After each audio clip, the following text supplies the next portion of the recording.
हाय, मैं हूँ शर्लिन चोपड़ा और आप देख रहे हैं punjabkesari.com। पिछले साल मैंने पौरुषपुर 2 करी एकता कपूर जी के ऑल्ट बालाजी के लिए और इस साल मैंने करी पौरुषपुर 3। तो क्योंकि रिस्पॉन्स काफ़ी ऐतिहासिक रहा इसलिए मुझे इस साल भी रिपीट किया गया और इस साल मुझको डबल रोल दिया गया, महारानी का रोल और विष कन्या की भूमिका। तो अब मेरा खुद पर बतौर अदाकारा भरोसा पहले से ज़्यादा हो गया है।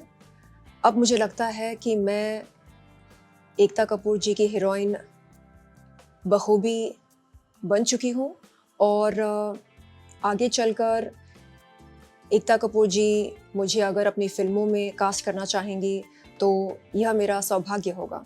जो हेयर डू था, जो एक्सेसरीज़ थे, जो श्रृंगार था, वो सब एक पीरियड लुक से मेल खाता था और क्योंकि महारानी की भूमिका थी इसलिए nothing about the look was casual, everything was top notch. तो क्या मुझे पसंद आया वो भूमिका निभाकर? बहुत ज़्यादा, क्योंकि आम तौर पर लड़कियों को सजना संवरना बहुत अच्छा लगता है, ख़ास तौर पर जब बड़ी बड़ी इयररिंग्स दिया जाए और बिंदिया, मांग टीका, नथनी, ढेर सारी चूड़ियाँ, कंगन, पायल, तो ये सब पहनकर मुझे बड़ा अच्छा लगा और बहुत ज़्यादा अच्छा तब लगा जब इन सब चीज़ों के साथ साथ मुझे एक खंजर भी दिया गया और तलवार भी दिया गया, ये कहकर कि ये जो महारानी है ये लड़ाकू महारानी है, ये वार करने से पीछे नहीं हटती हैं। तो I think this was a deadly combination, beauty, glamour plus the killer attitude. So for me this was wow.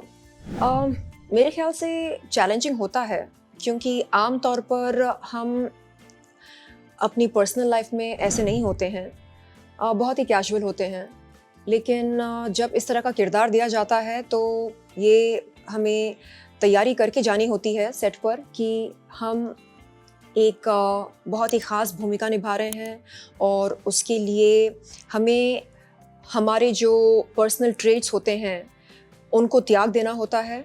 And for me it was very challenging because एक महारानी जिस तरह से बात करती है, लाइक आप आ सकते हैं मेरे दरबार में, आप विराजमान हो सकते हैं, इस तरह की भाषा तो बोलते वक्त बड़ा अच्छा लगा, लेकिन क्योंकि हम यूज्ड टू नहीं हैं इसलिए थोड़ी एक्स्ट्रा मेहनत करनी पड़ी।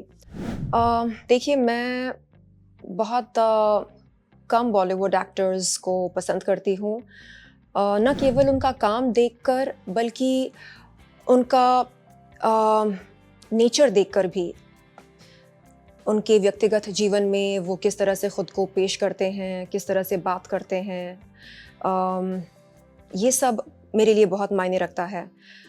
तो मैं नाम लेना चाहूँगी विद्या बालन जी का एंड अर्जुन कपूर जी का एंड ऐसे और भी कई एक्टर्स हैं। उनके इंटरव्यूज़ देखकर, उनका काम देखकर ऐसा लगता है कि वो बहुत ही सुलझे हुए इंसान हैं and that's what makes them special. क्योंकि 24 घंटे अगर आप आई मी माई सेल्फ करते रहेंगे तो बहुत ही आप बोरिंग हो जाएंगे,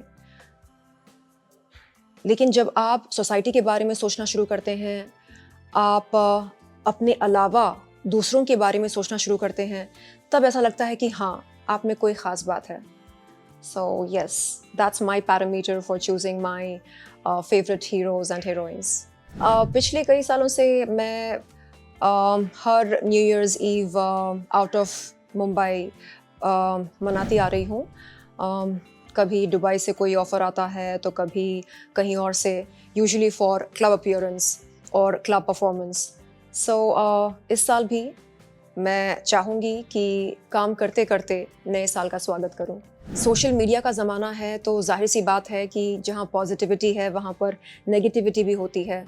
तो मैं देख रही हूँ कि आजकल हद से ज़्यादा ट्रोलिंग हो रही है अलग-अलग सेलिब्रिटीज़ की, अलग-अलग रीज़न्स के लिए।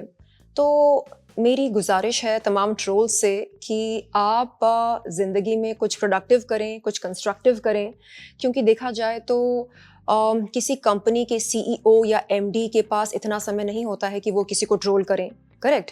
तो ज़ाहिर-सी बात है कि ये ट्रोल्स जो होते हैं वो बड़े-बड़े कंपनीज़ के सीईओज़ नहीं होते हैं, एमडीज़ भी नहीं होते हैं, तो ये कौन होते हैं? ये वो होते हैं जिनके पास बहुत ज़्यादा स्पेयर टाइम होता है। तो आप सबसे अनुरोध है कि आप अपना वक्त बर्बाद ना करें, किसी प्रोडक्टिव काम में आप खुद को व्यस्त रखें, something very constructive, productive, and या let's make social media a much better place.